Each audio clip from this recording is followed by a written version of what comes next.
이미자. 60년이 넘는 세월 동안 무대에 서온 그녀를 사람들은 엘레지의 여왕이라 부릅니다. 이름만으로도 세대를 넘어 객석을 가득 채울 수 있는 존재. 수많은 히트곡과 훈장, 그리고 누구도 부정할 수 없는 위치. 겉으로 보면 그녀는 모든 것을 가진 사람처럼 보입니다. 하지만 오랫동안 그녀의 노래를 들어온 이들은 알고 있습니다. 동백아가씨가 울려 퍼질 때 그 떨림 속에는 단순한 이별만이 아니라 그보다 더 깊은 무언가가 담겨 있다는 것을. 사람들은 묻습니다. 어째서 그런 여인이 겨우 4살 된 친딸을 두고 돌아설 수 있었을까요? 왜 19, 아직 인생을 다 알기엔 너무 어린 나이에 서둘러 결혼을 선택했고 불과 4년 만에 그 결혼을 끝내야 했을까요? 수십 년 동안 딸이 가난 속에서 아버지 곁에서 빚을 짊어진 채 힘겹게 살아가는 동안 왜 그녀는 단 3번만 딸을 만났을까요? 김포공항, 우연히 마주친 모녀. 사람들의 이야기에 따르면 이미자는 딸을 바라보며 왜 잘 살지 못했니? 라고 말했고 주변의 시선을 의식한 듯 급히 자리를 떠났다고 합니다. 그 한마디는 많은 이들에게 차갑게 들렸고 그녀를 냉정한 어머니로 기억하게 만들었습니다. 과연 그녀는 정말로 무정한 어머니였을까요? 아니면 침묵 뒤에 아무에게도 말하지 못한 깊은 사정이 있었던 걸까요? 또 다른 충격적인 이야기도 있습니다. 정재은이 친어머니 곁을 떠나야 했을 때 한 여성 가수가 그녀를 따뜻하게 품어주었다는 사실입니다. 그 여성은 과연 누구였을까요? 그리고 두 번째 결혼 이후 국민 가수라 불리던 그녀는 전혀 다른 삶을 선택합니다. 무대 위에서는 국민 가수였지만 집에 돌아가면 남편은 하늘이라는 신념 아래 자신을 낮추고 전통적인 아내로 살아갔습니다. 그것은 자발적인 선택이었을까요? 아니면 상처 입은 과거를 덮기 위한 또 다른 방식이었을까요? 사람들은 그녀를 전설이라 부릅니다. 그러나 전설이 되기까지 무엇을 얼마나 내려놓아야 했는지는 자주 이야기되지 않습니다.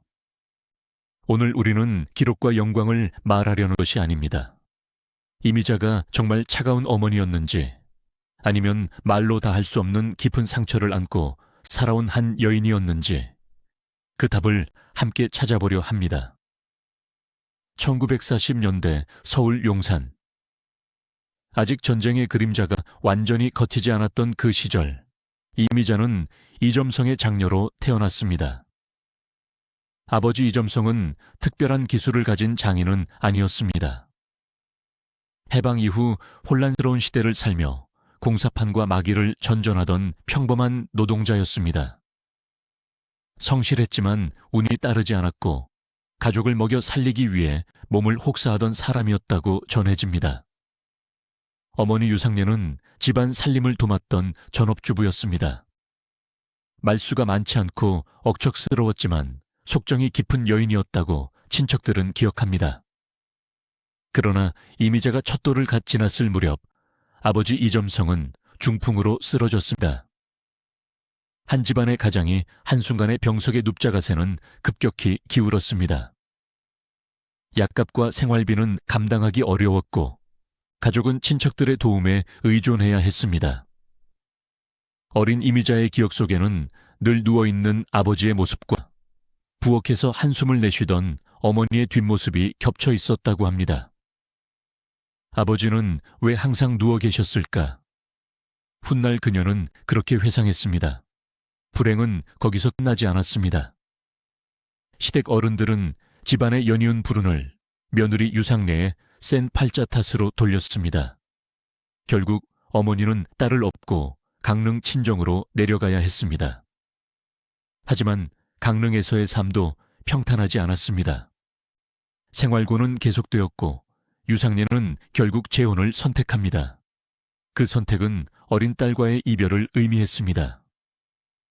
이미자가 4살 무렵 어머니는 다른 가정을 꾸렸고 딸은 다시 친가로 돌아오게 됩니다. 그날의 장면을 이미자는 또렷이 기억하지 못한다고 했지만 엄마가 나를 두고 갔다. 는 감정만은 평생 지워지지 않았다고 합니다. 병약한 아버지와 연로한 할머니 밑에서 자란 소녀는 자연스레 말수가 줄었습니다. 또래 아이들처럼 떼를 쓰거나 울지 않았고, 대신 마루 끝에 앉아 어른들이 부르는 노래를 조용히 따라 불렀습니다. 감정을 밖으로 터뜨리기보다는 안으로 삼키는 법을 먼저 배웠습니다. 친척들은 저 아이는 속이 깊다라고 했지만 어쩌면 그것은 어린 나이에 이미 세상으로부터 한 발 물러난 태도였는지도 모릅니다. 이미자는 자서전에서 나는 남에게 이해받기를 바라지 않는다고 쓴 적이 있습니다. 그 문장에는 어린 시절 형성된 태도가 고스란히 담겨 있습니다. 기대하면 상처받는다는 것을 너무 일찍 배운 아이. 그래서 감정을 설명하기보다 그냥 접어두는 법을 선택한 사람. 이런 성향은 훗날 그녀가 인생의 큰 결정을 내릴 때 반복적으로 드러납니다. 결혼도, 이혼도, 그리고 관계의 단절도. 한번 결심하면 미련을 남기지 않는 방식. 그것은 차가움이라기보다 생존 방식에 가까웠습니다. 정재은과의 관계를 바라볼 때 많은 이들이 어머니로서 너무 냉정했다고 말합니다. 그러나 이미자의 내면을 들여다보면 또 다른 해석이 가능합니다. 어린 시절 자신이 경험한 단절은 극심한 고통이었지만 동시에 하나의 믿음을 남겼습니다. 끊어야 산다. 관계를 이어가다 보면 미련과 상처가 반복된다는 무의식적 확신. 이혼 후 딸이 아버지와 살게 되었을 때 이미자는 스스로를 설득했을지도 모릅니다.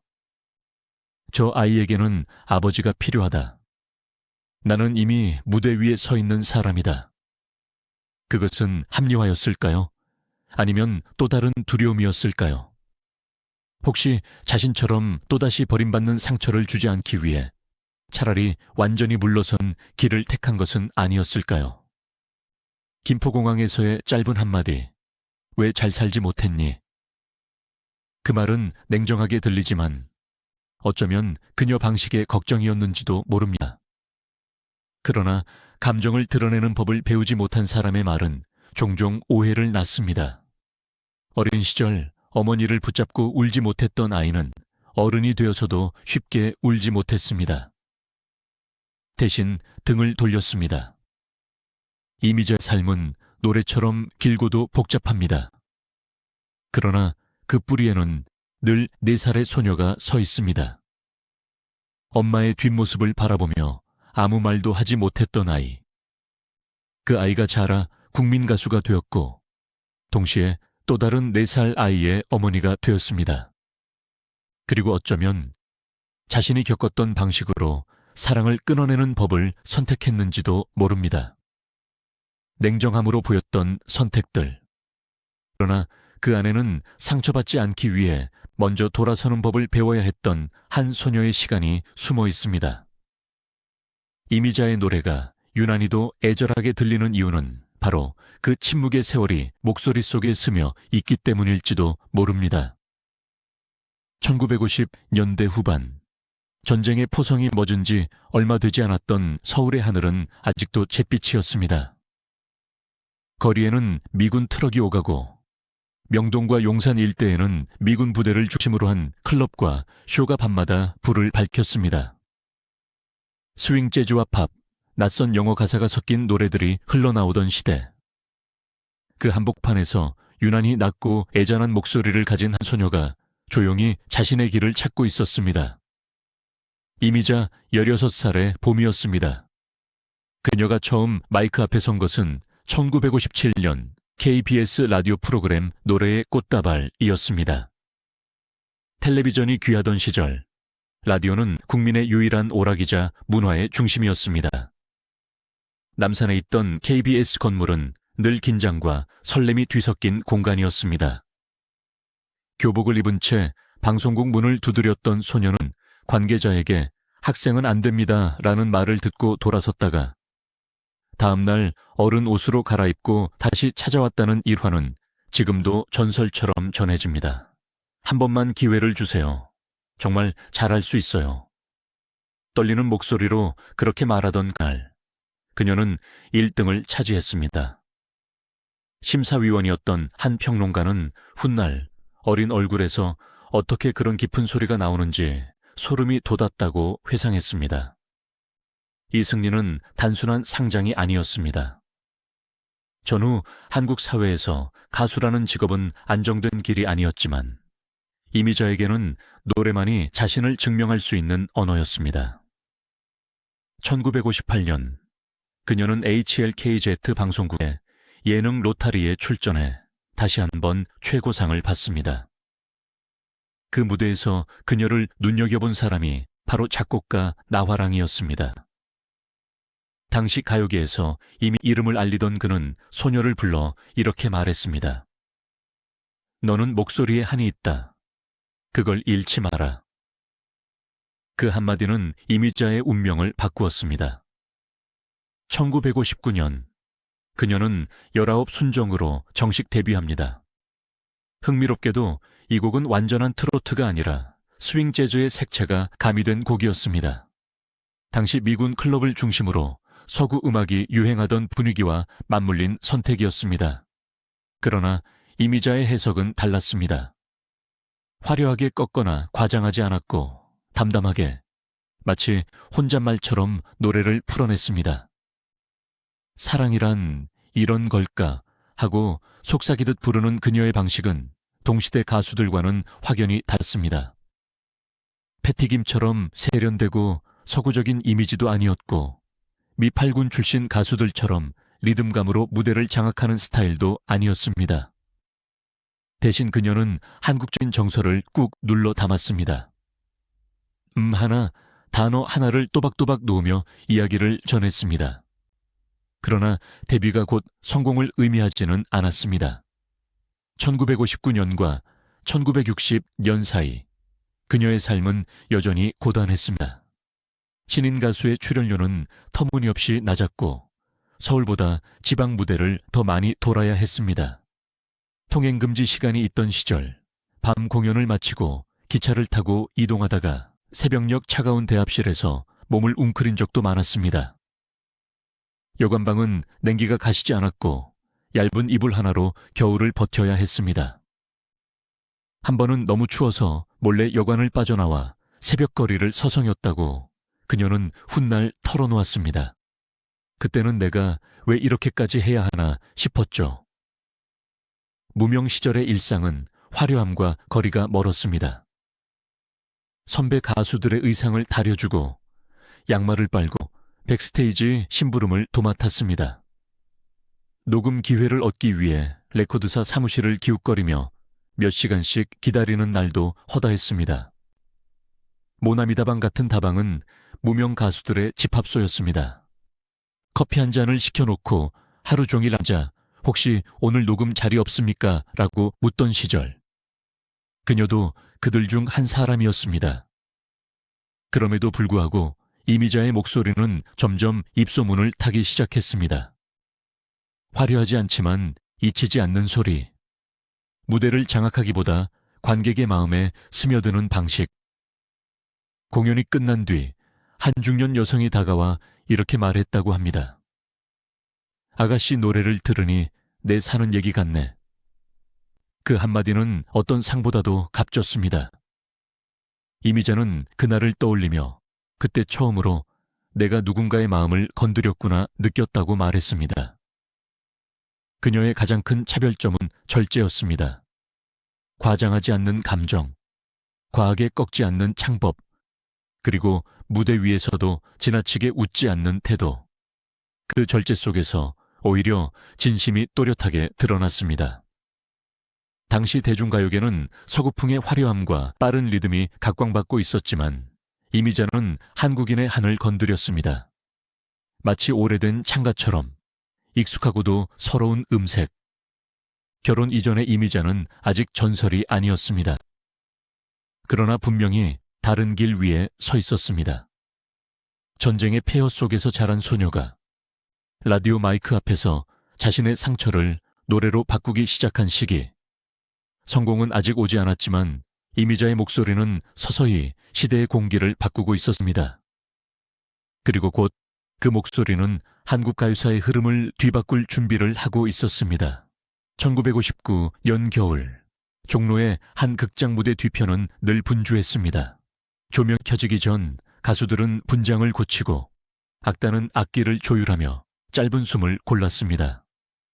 그 한쪽에서 커다란 콘트라베이스를 세워두고 묵묵히 줄을 맞추던 한 남자가 있었습니다. 정진흡.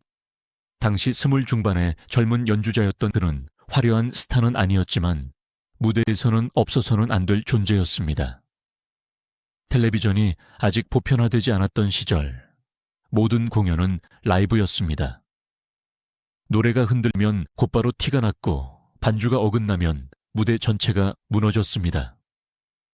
그런 시대에 안정된 박자와 묵직한 저음을 책임지는 콘트라베이스 연주자는 악단의 기둥과도 같았습니다. 정진흡은 서울 시내 여러 극장과 다방 무대를 오가며 연주했습니다.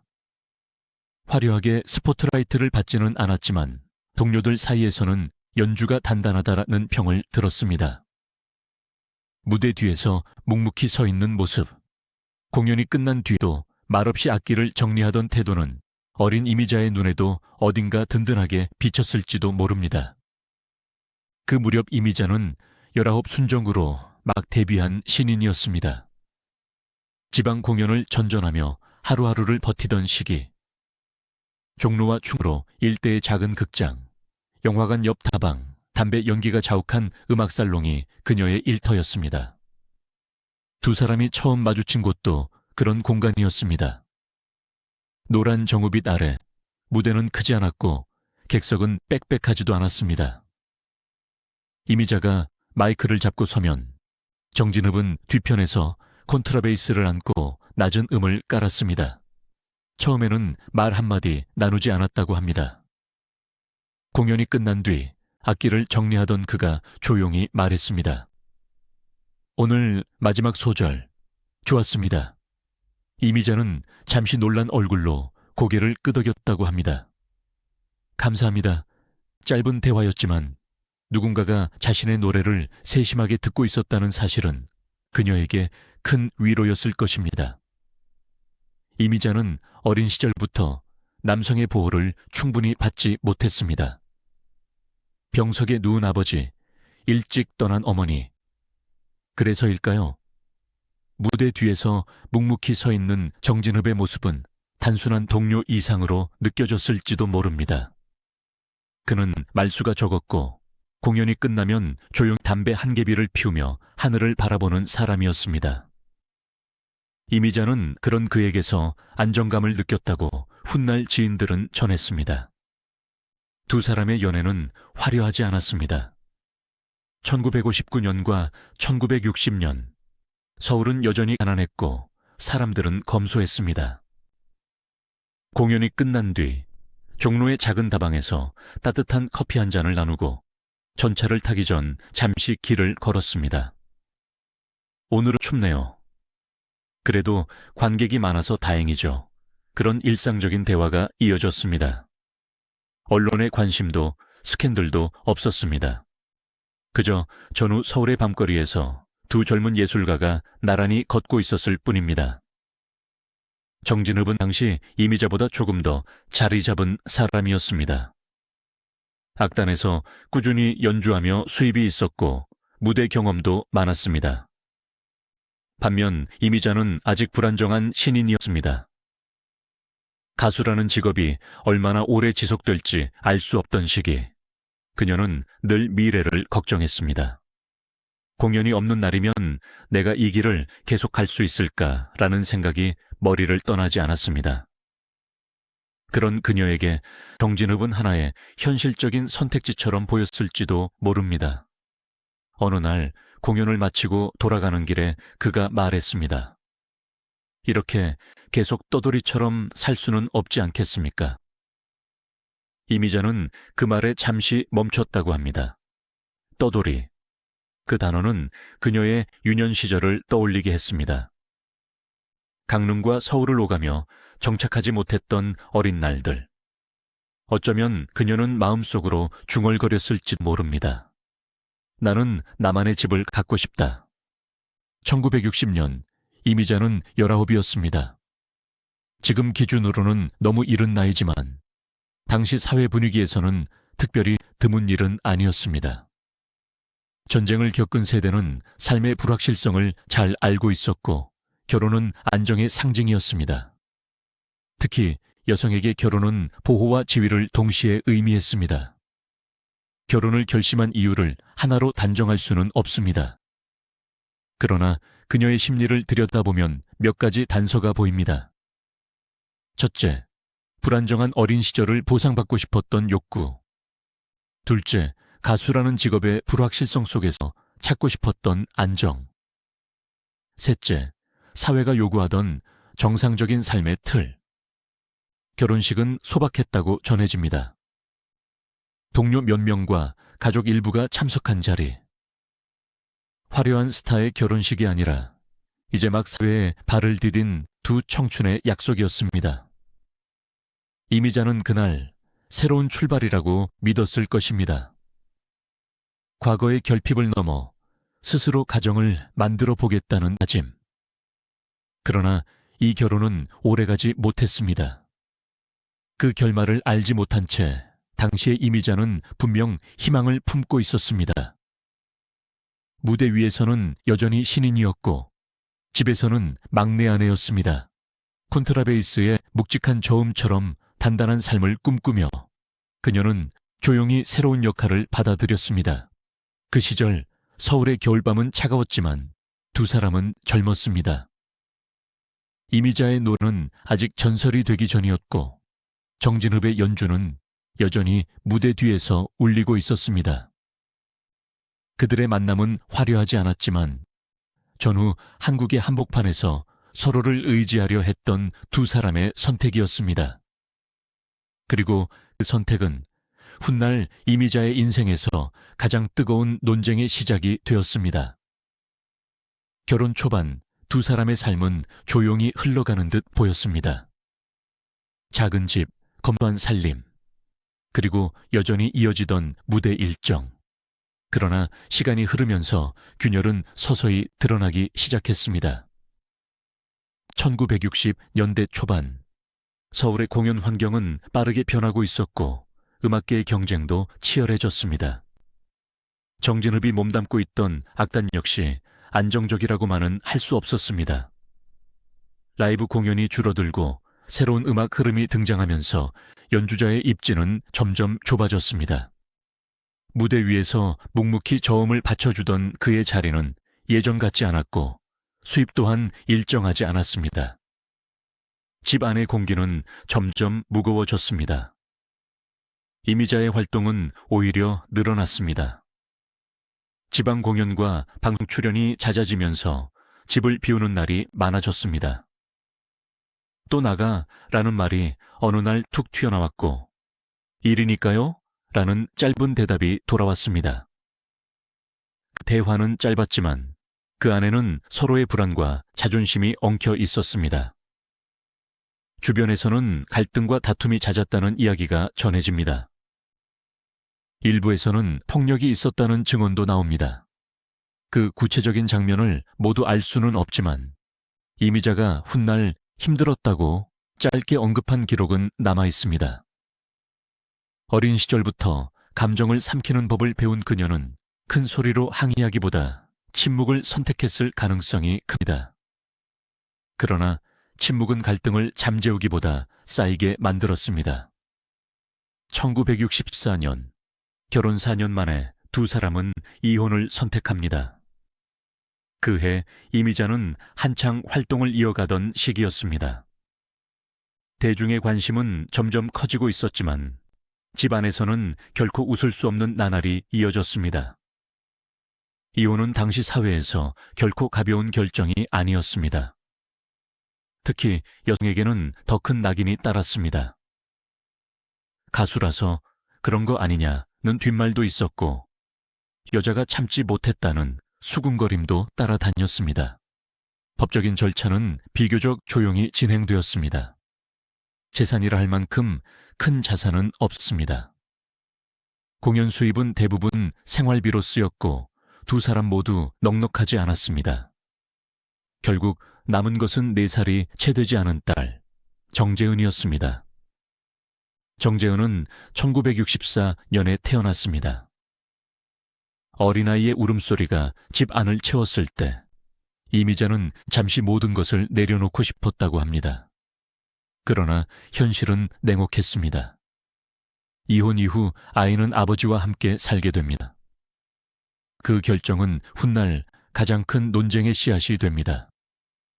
왜 어머니가 딸을 데려오지 않았느냐는 질문은 수십 년이 지나도록 이어졌습니다. 그러나 당시 사회 분위기를 떠올려 보면 상황은 단순하지 않았습니다. 1960년대 한국 사회에서 양육권은 대개 아버지 쪽으로 기울었습니다. 더구나 이미자는 전국을 오가며 공연해야 하는 가수였습니다.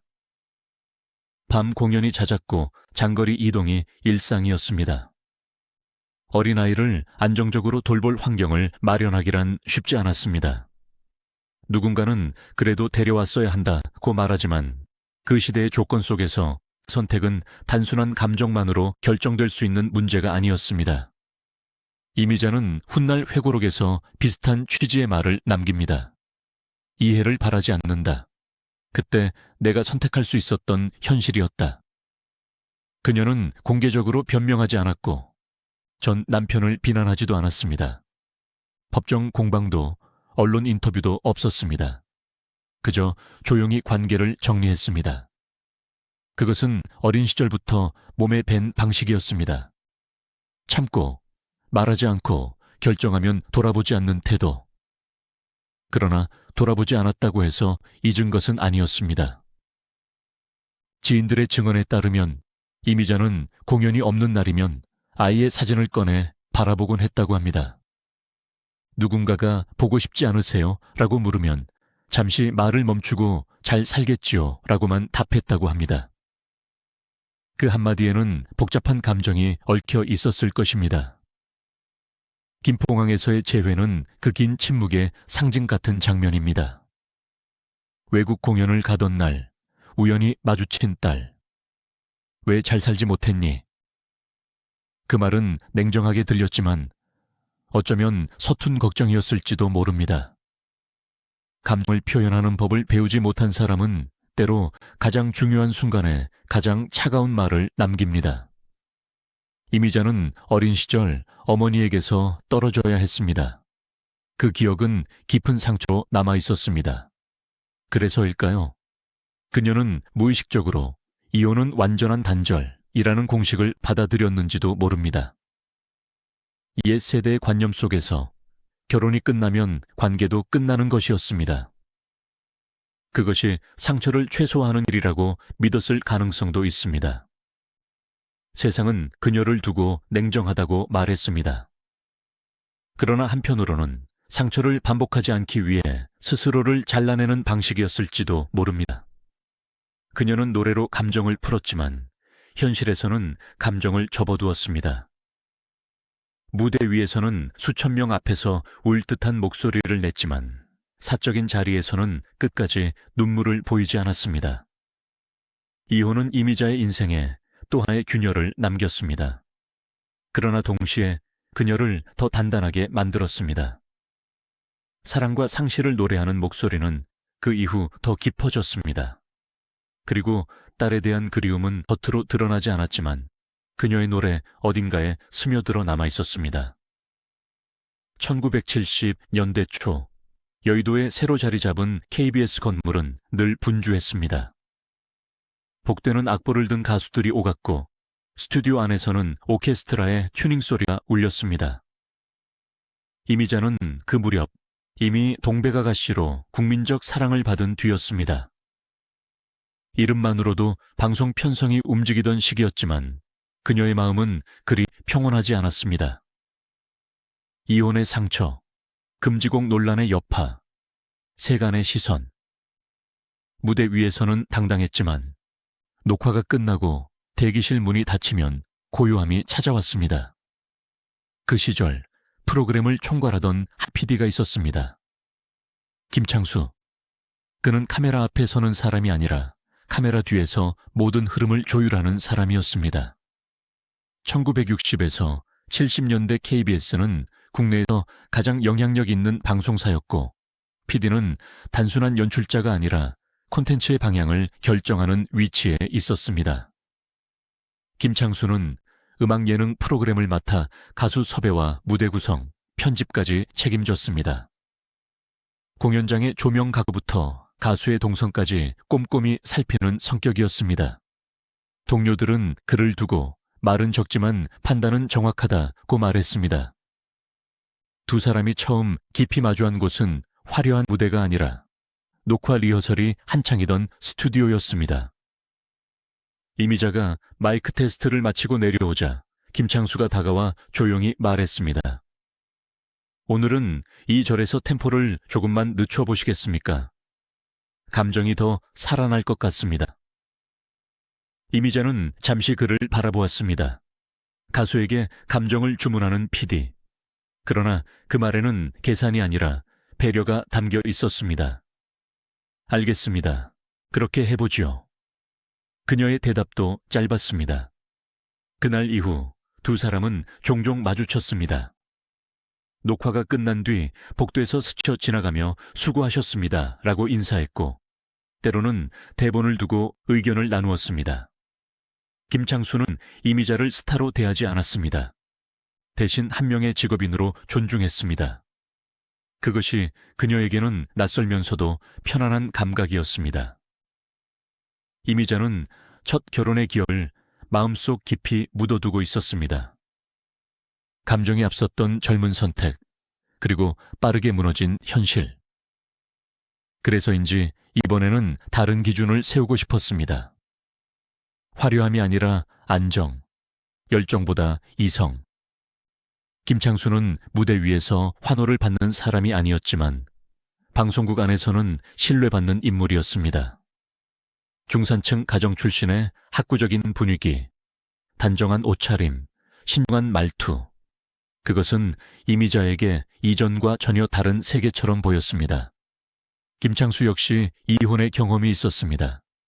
그는 이미 두 딸을 두고 있었고 가정이라는 단어의 무게를 알고 있었습니다. 어느 날 녹화가 늦게 끝난 밤, 두 사람은 방송국 앞에서 잠시 발걸음을 멈추었습니다. 집에 가면 저는 그냥 아버지입니다. 그가 말했습니다. 이미자는 잠시 웃었습니다. 저도 집에 가면 가수가 아닙니다. 그 짧은 대화 속에서 묘한 공감이 생겨났습니다. 두 사람의 관계는 서두르지 않았습니다. 촬영이 없는 날, 여의도 근처 한적한 찻집에서 차를 마셨습니다. 화려한 레스토랑이 아니라 창밖으로 한강이 보이는 조용한 곳이었습니다. 김창수는 프로그램 기획에 대해 이야기했고, 이미자는 공연 일정과 음악적 고민을 털어놓았습니다. 노래는 점점 어려워집니다. 그녀가 말하면 그는 고개를 끄덕이며 그만큼 깊어지고 있다는 뜻이겠죠 라고 답했습니다. 이 사랑은 19의 설렘과는 달랐습니다. 서로의 과거를 알고 상처를 이해한 뒤에 시작된 관계였습니다. 김창수는 이미자의 화려한 명성에 취하지 않았고, 이미자는 그의 직업적 권위를 이용하려 하지 않았습니다. 대신 두 사람은 역할을 분명히 나누었습니다. 무대는 무대, 집은 집. 이미자는 훗날 집에 들어서면 나는 가수가 아니다 라고 말했습니다. 그것은 김창수와의 약속이기도 했습니다. 결혼을 결심하기까지 두 사람은 많은 대화를 나누었습니다. 김창수에게는 이미 두 딸이 있었고, 이미자에게는 과거에 상처가 있었습니다. 어느 저녁 그는 조용히 물었습니다. 가정이란 당신에게 무엇입니까? 이미자는 한참을 생각하다가 답했습니다. 다시 해보고 싶은 것. 그 말에는 어린 시절의 결핍과 실패한 첫 결혼의 그림자가 함께 담겨 있었습니다. 결혼 후 이미자는 스스로 규칙을 세웠습니다. 남편을 존중하고 시부모를 모시며 가정의 질서를 지키는 것. 남편은 하늘이라는 표현은 과장처럼 들리지만 그녀에게는 일종의 다짐이었습니다. 무대 위에서는 수천 명의 박수를 받지만 집에서는 가장 낮은 자리에 서겠다는 선택. 그것은 과거의 불안정함을 반복하지 않겠다는 의지이기도 했습니다. 김창수는 공개적으로 감정을 드러내는 사람이 아니었습니다. 그러나 이미자가 금지곡 논란으로 힘들어할 때 그는 조용히 곁을 지켰다고 합니다. 시간이 지나면 풀릴 겁니다. 짧은 위로였지만 그 말은 이전 결혼에서 듣지 못했던 종류의 지지였습니다. 두 사람의 사랑은 요란하지 않았습니다. 대신 차분했고 서로의 영역을 존중했습니다. 이미자는 무대에서 눈물을 노래했고 집에서는 담담히 밥을 지었습니다. 김창수는 카메라 뒤에서 프로그램을 완성했고 집에서는 아이들의 숙제를 챙겼습니다. 이 두 번째 결혼은 이미자의 삶에 새로운 균형을 가져다 주었습니다. 그것은 열정의 불꽃이라기보다 오래 타는 등불과 같았습니다. 첫 결혼이 젊은 선택이었다면 두 번째 결혼은 계산된 책임이었습니다. 그리고 그 책임 속에서 이미자는 다시 한번 가정을 세우려 했습니다. 화려한 전설의 이름 뒤에 조용히 밥을 짓는 한 여인의 모습이 자리 잡게 된 순간이었습니다. 1960년대 중반, 4살 소녀 정재은의 기억 속에는 언제나 두 개의 그림자가 겹쳐 있었습니다. 하나는 무대 위에서 환하게 빛나는 어머니의 모습, 그리고 다른 하나는 집 안에서 점점 작아지던 아버지의 뒷모습이었습니다. 부모의 이혼 이후 그녀는 아버지 정진흡과 함께 살게 됩니다. 당시 서울의 벼들이 넉넉하지 않은 살림. 콘트라베이스를 들고 극장을 오가던 아버지의 일은 점점 줄어들었고 수입은 불안정했습니다. 어린 재은은 어머니의 이름이 신문과 라디오에서 흘러나오는 것을 들으며 자랐습니다. 동네 사람들은 수군거렸습니다. 저 아이가 그 이미자의 딸이라며? 그러나 집안의 현실은 화려함과 거리가 멀었습니다. 전기세를 아끼기 위해 불을 일찍 끄고 겨울이면 연탄 냄새가 가득한 방에서 두툼한 이불 하나를 나눠 덮었습니다. 아버지는 딸을 무척 아꼈다고 전해집니다. 그러나 세상은 그에게 너그럽지 않았습니다. 연주일은 점점 줄었고 생활은 궁핍해졌습니다. 어느 날 밤 작은 식탁 앞에서 아버지가 말했습니다. 재은아, 조금만 참자. 아빠가 다시 잘해볼게. 어린 딸은 고개를 끄덕였지만 그 말의 무게를 다 이해하지는 못했을 것입니다. 시간이 흐르면서 빚은 쌓여갔습니다. 공연이 끊긴 날이 길어질수록 생활은 더 어려워졌습니다. 재은은 일찍 철이 들었습니다.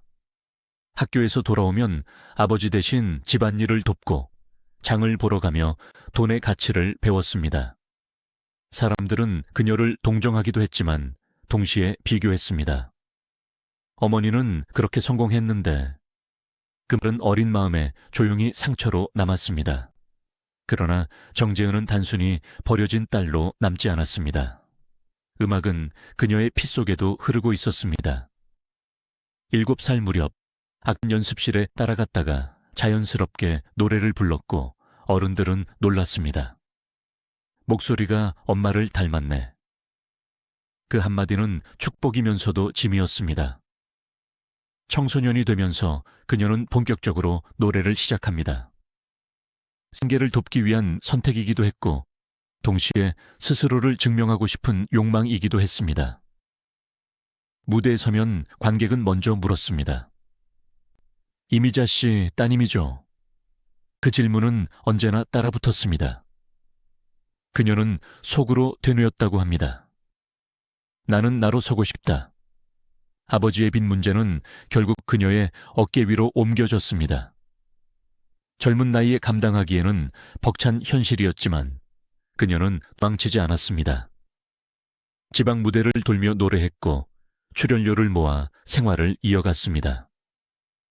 화려한 스포트라이트 대신 작은 무대와 소박한 박수가 그녀의 일상이었습니다.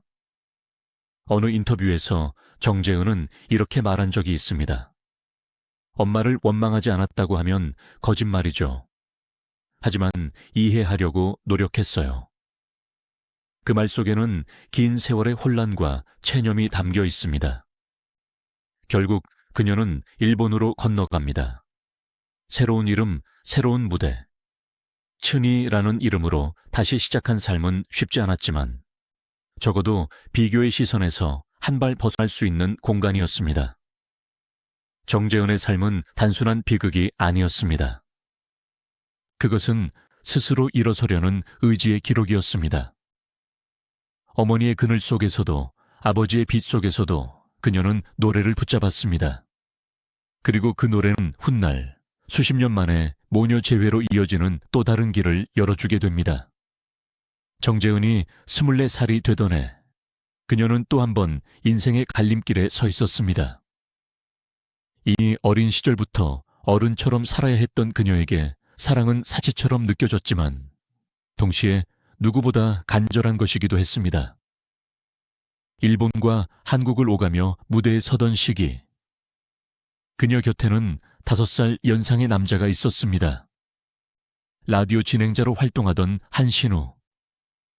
그는 말수가 많지 않았고 언제나 차분하게 이야기를 들어주는 사람이었다고 합니다.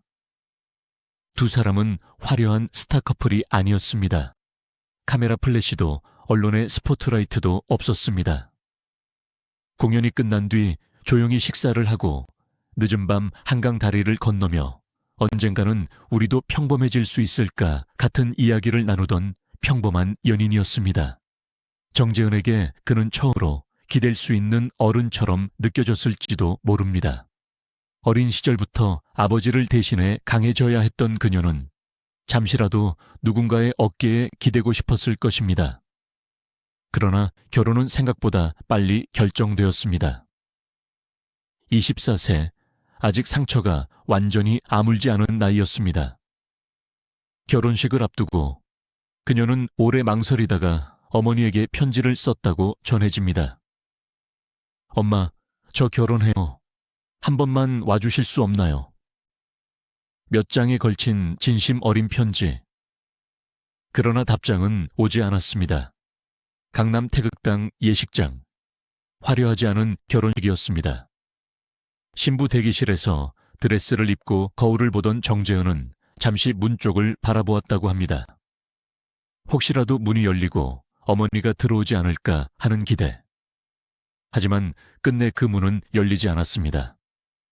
결혼식이 시작되고 신랑과 신부가 나란히 서 있는 순간에도 그녀의 시선은 객석 어딘가를 맴돌았습니다. 결혼 생활은 길지 않았습니다. 불과 6개월. 이유는 복합적이었을 것입니다. 어린 나이에 서둘러 내린 결정, 경제적 부담, 그리고 무엇보다 깊은 상처를 안고 시작한 관계. 정재은은 훗날 사랑만으로는 부족했다고 말한 적이 있습니다. 두 사람은 조용히 이혼을 선택했습니다. 또 한 번 어머니와 닮은 선택이 반복된 셈이었습니다. 이혼 후 그녀를 더욱 충격에 빠뜨린 사건이 있었습니다. 외국 공연을 위해 김포공항에 갔던 날 우연히 이미자를 마주친 것입니다. 오랜 세월 떨어져 지낸 모녀가 공항 한복판에서 마주 섰습니다. 주변에는 기자와 관계자, 팬들이 오가고 있었습니다. 정재은이 다가가 말했습니다. 엄마, 저예요. 잠시 침묵이 흘렀다고 합니다. 이미자는 딸을 바라보며 짧게 말했습니다. 왜 잘 살지 못했니? 사람들이 보니 어서 가거라. 그 말은 칼처럼 짧았습니다. 그리고 이미자는 돌아섰습니다. 그 장면은 정재은의 기억 속에 오래 남았습니다. 원망과 체념이 뒤섞인 감정. 그러나 시간이 흐르면서 그녀는 다른 방식으로 이해하려 했습니다. 엄마도 엄마 나름의 사정이 있었겠죠. 그 한마디에는 긴 세월의 성숙이 담겨 있었습니다. 이후 정재은은 일본으로 건너갑니다. 한국에서는 언제나 이미자의 딸이라는 수식어가 따라다녔지만 일본에서는 새로운 이름으로 설 수 있었습니다. 엔카 가수 츠니로 활동을 시작하며 그녀는 다시 처음부터 자신을 세웠습니다. 작은 라이브 하우스, 지방 공연, 지역 방송 출연, 익숙한 고단함이었지만 이번에는 비교의 시선에서 조금 벗어나 있었습니다. 일본 무대에서 그녀는 차츰 자리를 잡았습니다. 당신은 이미자의 딸입니까? 라는 질문 대신 츠니 씨의 신곡이 좋다는 말을 듣기 시작했습니다.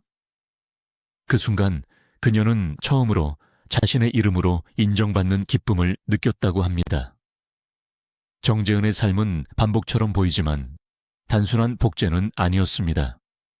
어머니처럼 노래를 선택했고 어머니처럼 이혼을 겪었지만 그녀는 다른 길을 택했습니다. 도망치지 않고 원망에 머물지 않고 스스로를 증명하는 길. 그리고 그 긴 여정 끝에서 모녀는 다시 무대 위에서 마주서게 됩니다. 그 순간은 아직 오지 않았지만 이미 서로의 삶은 보이지 않는 실로 연결되어 있었습니다.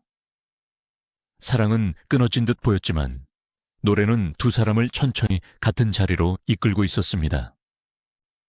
일본에 정착한 이후 정재은의 삶은 이전과는 전혀 다른 방향으로 흘러가기 시작했습니다.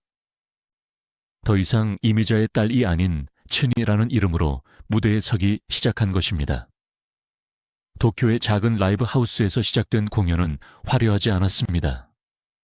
관객은 수십 명 남짓, 조명도 소박했습니다. 그러나 그곳에는 한 가지가 있었습니다. 비교의 시선이 아닌 오롯이 노래만을 듣는 귀. 처음 일본 방송에 출연했을 때 진행자가 물었습니다. 왜 일본에서 활동하기로 결심하셨습니까? 정재은은 잠시 숨을 고른 뒤 대답했다고 합니다. 여기서는 제 목소리로 평가받고 싶었습니다. 그 말은 짧았지만 그녀가 얼마나 오랫동안 그림자에서 벗어나고 싶었는지를 보여주는 문장이었습니다. 엔카라는 장르는 이미자의 트로트와 정서적으로 닮아있으면서도 또 다른 세계였습니다. 한과 그리움, 절제된 감정 표현. 어쩌면 그녀의 삶과도 맞닿아 있었을지 모릅니다. 일본 관객들은 그녀의 목소리에서 낯설면서도 익숙한 슬픔을 느꼈습니다. 누군가는 어디선가 오래전부터 들어온 목소리 같다고 말했습니다. 음반을 한 장씩 발표하며 그녀는 서서히 자리를 잡았습니다. 대형 기획사의 전폭적인 지원은 아니었지만 꾸준함이 그녀를 버티게 했습니다. 지방 순회 공연, 지역 라디오 인터뷰, 작은 팬미팅. 그렇게 쌓인 시간은 단단한 기반이 되었습니다. 무대 뒤에서 그녀는 종종 생각했다고 합니다. 엄마도 이런 밤을 보냈겠지. 스포트라이트가 꺼진 뒤 혼자 남는 대기실, 조용히 화장을 지우며 거울 속 자신을 바라보는 순간. 그때 비로소 그녀는 어머니를 조금 더 이해하게 되었다고 말합니다. 그리고 마침내 데뷔 25주년을 맞이한 도쿄의 한 호텔 연회장. 정재은은 마이크를 잡고 말했습니다. 오늘 이 자리에 한 분을 모시고 싶습니다. 객석이 술렁였고 무대 뒤에서 이미자가 천천히 걸어 나왔습니다. 두 사람의 눈이 마주쳤을 때 긴 세월의 공백이 한순간에 스쳐 지나갔습니다. 노래가 시작되자 객석에서는 조용히 눈물을 훔치는 사람들이 보였습니다. 노랫말 속 이별과 용서는 그날만큼은 단순한 가사가 아니었습니다. 정재은 무대 위에서 처음으로 어머니와 나란히 섰습니다. 그리고 그 순간 그녀는 더 이상 버려진 딸도 그림자 속 가수도 아니었습니다. 자신의 삶을 끝까지 걸어온 한 사람의 예술가였습니다. 노래는 두 사람 사이에 긴 침묵을 대신해 흘렀습니다. 말로는 다 설명할 수 없었던 시간들이 하나하나에 실려 객석을 채웠습니다. 그 밤 정재은은 비로소 자신의 이름으로 그리고 딸로서도 온전히 서 있었습니다. 도쿄 힐튼 호텔 4층 연회장. 샹들리에 불빛이 은은하게 내려앉은 저녁. 객석에는 일본 팬들과 한국에서 날아온 교민들이 함께 앉아 있었습니다. 정재은의 데뷔 25주년을 기념하는 디너쇼. 무대 위에 선 그녀는 평소보다 더 차분해 보였지만 손에 쥔 마이크가 미세하게 떨리고 있었습니다. 공연 중반 관객석 어딘가에서 이미자 씨는 언제 나오나요? 라는 목소리가 들렸습니다. 정재은은 잠시 웃으며 말했습니다. 조금만 기다려주세요. 저도 오늘을 위해 오래 준비했습니다. 그 말 속에는 단순한 공연 연출 이상의 의미가 담겨 있었습니다. 마침내 조명이 어두워지고 사회자의 목소리가 울려 퍼졌습니다. 오늘 이 무대에는 아주 특별한 분이 함께합니다. 그리고 천천히 이미자가 걸어 나왔습니다. 검은 한복 차림, 여전히 단정한 걸음. 객석에서는 숨을 삼키는 소리가 들렸습니다. 두 사람은 잠시 서로를 바라보았습니다. 수십 년의 식은, 세 번의 만남, 수많은 오해와 침묵. 그 모든 것이 그 짧은 눈맞춤 안에 응축되어 있었습니다. 정재은이 먼저 고개를 숙였습니다. 이미자도 조용히 손을 내밀었습니다. 그 손을 잡는 순간 객석 여기저기서 훌쩍이는 소리가 번졌습니다. 첫 곡은 동백아가씨였습니다. 이미자의 대표곡이자 두 사람의 인생을 관통한 노래. 헤일 수 없이 수많은 밤을 가사가 흐르자 정재은의 눈가가 붉어졌습니다. 그러나 그녀는 끝까지 음을 놓치지 않았습니다. 마치 오랜 세월을 버텨낸 증명처럼. 노래가 끝난 뒤 정재은이 말했습니다. 엄마와 함께 노래하는 날이 올 줄은 몰랐습니다. 오늘이 제 인생의 봄날 같습니다. 이미자는 잠시 침묵하다가 짧게 답했습니다. 잘 자라줘서 고맙다. 그 한마디에 객석은 다시 한번 숙연해졌습니다. 이어진 무대에서는 여자의 일생을 함께 불렀습니다. 노랫말 속 굴곡진 삶의 서사가 모녀의 이야기와 겹쳐졌습니다. 두 사람은 손을 꼭 잡은 채 마지막 소절을 마쳤습니다. 화려한 화해의 포옹은 없었습니다. 대신 단단히 잡은 손, 그리고 눈빛이 모든 것을 말해주고 있었습니다. 공연이 끝난 뒤 무대 뒤 대기실은 고요했습니다. 화장대를 사이에 두고 마주 앉은 두 사람은 잠시 말을 잇지 못했습니다. 정재은이 먼저 속삭였습니다. 엄마, 오늘 와줘서 고마워요. 이미자는 고개를 끄덕이며 말했습니다. 늦어서 미안하다. 그날 밤 두 사람은 긴 대화를 나누지 않았다고 합니다. 그러나 오히려 그 침묵이 더 깊은 화해처럼 느껴졌습니다. 노래로 대신한 시간, 무대 위에서 함께한 몇 곡이 수십 년의 거리를 조금은 좁혀주었습니다. 도쿄의 그 밤은 단순한 합동 공연이 아니었습니다. 그것은 서로를 다시 받아들이는 조용한 선언이었고 상처 위에 놓인 작은 다리였습니다. 그리고 그 다리는 두 사람 모두에게 새로운 시작이 되었습니다. 공연이 끝난 뒤 객석의 박수 소리는 오래도록 잦아들지 않았습니다.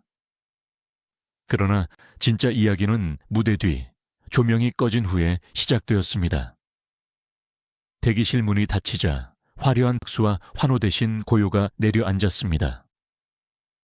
거울 앞에 앉은 정재은은 천천히 귀걸이를 풀었습니다. 손끝이 아직도 떨리고 있었습니다. 이미자는 한쪽 소파에 조용히 앉아 있었습니다. 무대 위에서는 담담했던 표정이었지만 가까이서 보면 눈가가 붉게 물들어 있었습니다. 잠시 침묵이 흘렀습니다. 그 침묵은 어색함이라기보다 서로가 어디서부터 말을 꺼내야 할지 모른 긴 시간의 무게 같았습니다. 정재은이 먼저 입을 열었습니다. 엄마, 오늘 정말 와줄 줄 몰랐어요. 그 말에는 원망도, 기대도, 체념도 함께 섞여 있었습니다. 이미자는 잠시 고개를 숙였다가 천천히 말했습니다. 늦었지. 단 2글자. 그러나 그 안에는 수십 년의 시간이 담겨 있었습니다. 정재은은 웃으렸지만 눈물이 먼저 흘렀습니다. 저 엄마를 원망한 적도 있었어요. 그런데 노래를 하면서 조금씩 이해하게 됐어요. 이미자는 그 말을 듣고 조용히 고개를 끄겼습니다. 노래는 사람을 살게도 하고 울게도 하지. 두 사람은 길게 포옹하지도 극적으로 울음을 터뜨리지도 않았습니다. 대신 이미자는 손을 내밀어 딸의 손을 잡았습니다. 그 손은 무대 위에서 잡았던 것보다 더 단단했습니다. 마치 이제는 놓지 않겠다는 듯이. 그날 밤 두 사람은 많은 말을 하지 않았습니다. 대신 작은 질문과 짧은 대답이 오갔습니다. 힘들지 않았니? 괜찮았어요. 건강은 괜찮고 엄마도요. 그 평범한 대화가 오히려 더 소중했습니다. 정재은은 훗날 인터뷰에서 말했습니다. 엄마가 제 노래를 끝까지 들어준 게 처음이었어요. 그 문장은 단순한 사실이었지만 그 안에는 깊은 의미가 있었습니다. 노래는 두 사람 사이를 갈라놓았던 것이 아니라 결국 다시 이어준 다리였던 셈입니다. 이미자 역시 가까운 지인에게 이렇게 말했다고 합니다. 아이를 안 본 게 아니라 못 본 거다. 그 말은 변명이 아니라 고백에 가까웠습니다. 어린 시절부터 배워온 방식, 상처를 끊어내는 방식이 때로는 사랑까지 잘라냈다는 사실을 그녀는 늦게야 인정했는지도 모릅니다. 도쿄의 그 밤 이후 두 사람의 관계가 하루아침에 완전히 달라진 것은 아닙니다. 그러나 분명히 달라진 것이 하나 있었습니다. 더 이상 서로를 피해 돌아서지 않았다는 것. 무대 위에서 시작된 화해는 조용한 대기실의 침묵 속에서 비로소 완성되었습니다. 그리고 그 침묵은 오랜 세월보다 더 깊은 이해로 남았습니다. 80을 훌쩍 넘긴 지금의 이미자는 예전과는 전혀 다른 리듬으로 하루를 살아갑니다. 한때는 새벽 기차를 타고 지방 공연장을 오가고 밤늦게까지 녹음실에 남아있던 사람이었지만 이제는 이른 아침 햇살을 받으며 조용히 차를 마시는 시간이 더 익숙해졌습니다. 서울의 자택거실에는 화려한 트로피보다 오래된 악보와 사진들이 더 눈에 띈다고 합니다. 아침이면 텔레비전을 켜기보다 라디오를 틀어놓는 습관은 여전합니다. 누군가 자신의 노래를 다시 부르는 소리가 흘러나오면 잠시 귀를 기울이다가 조용히 미소를 짓습니다. 저렇게도 부를 수 있구나. 예전처럼 평가하거나 조언하지 않습니다. 그저 한 시대가 흘러갔음을 담담히 받아들이는 표정입니다. 주말이면 가족들이 모입니다. 손주들이 뛰어다니는 소리로 집 안이 북적입니다. 한 손주가 묻습니다. 할머니, 옛날에 진짜 유명했어요. 이미자는 웃으며 대답합니다. 옛날 이야기지 뭐. 그 대답에는 자랑도 과장도 없습니다. 그저 지나온 시간에 대한 담백한 인정일 뿐입니다. 그녀의 재산에 대해서는 여러 추측이 따릅니다. 수십 년간 이어진 공연 수입, 음원 저작권, 부동산 자산까지 더하면 상당한 규모라는 이야기도 있습니다. 그러나 가까운 지인들은 말합니다. 이미자 선생님은 돈 이야기를 거의 안 하신다. 실제로 그녀가 가장 소중히 여기는 것은 통장 장호가 아니라 아직도 무대에 설 수 있는 건강이라고 합니다. 최근 인터뷰에서 누군가 물었습니다. 지금 돌아보면 가장 잘한 선택은 무엇입니까? 그녀는 잠시 생각하다가 이렇게 답했습니다. 노래를 놓지 않은 것. 그 말에는 많은 의미가 담겨 있었습니다. 가정의 상처도, 세상의 오해도, 세월의 비난도 있었지만 결국 그녀를 지탱해 준 것은 노래였다는 고백이었습니다. 요즘의 이미자는 예전보다 훨씬 말수가 적어졌다고 합니다. 대신 듣는 시간이 길어졌습니다. 후배 가수들이 찾아와 인사를 하면 긴 조언 대신 한마디를 건넵니다. 오래 가는 게 제일 어렵다. 그 한 문장은 그녀의 인생 전체를 압축한 말처럼 들립니다. 밤이 되면 거실 불을 낮추고 오래된 녹음 테이프를 꺼내 듣기도 한다고 합니다.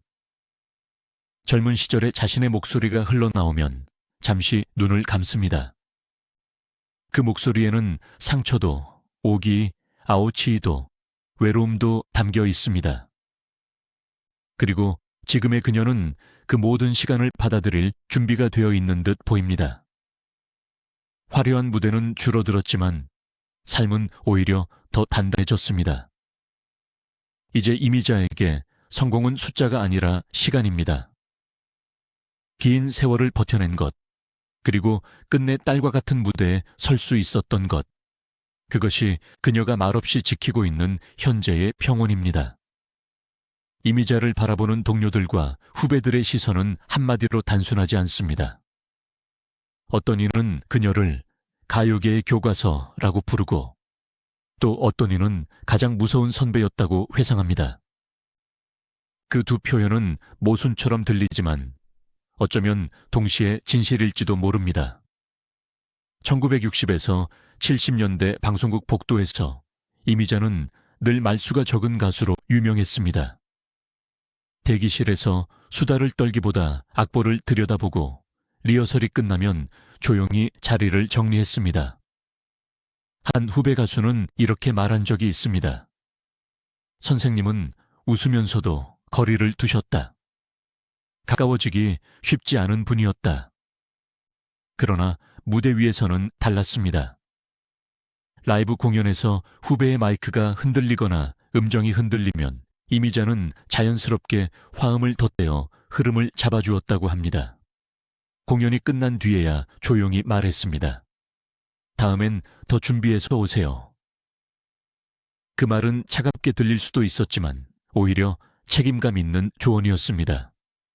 작곡가들은 그녀를 두고 악보를 가장 정확히 이해하는 가수라고 평가했습니다. 한 원로 작곡가는 인터뷰에서 이렇게 회상했습니다. 이미자 씨는 가사를 먼저 묻는다. 이 여자는 왜 울어요? 그 질문 하나에 곡의 해석이 달라진다.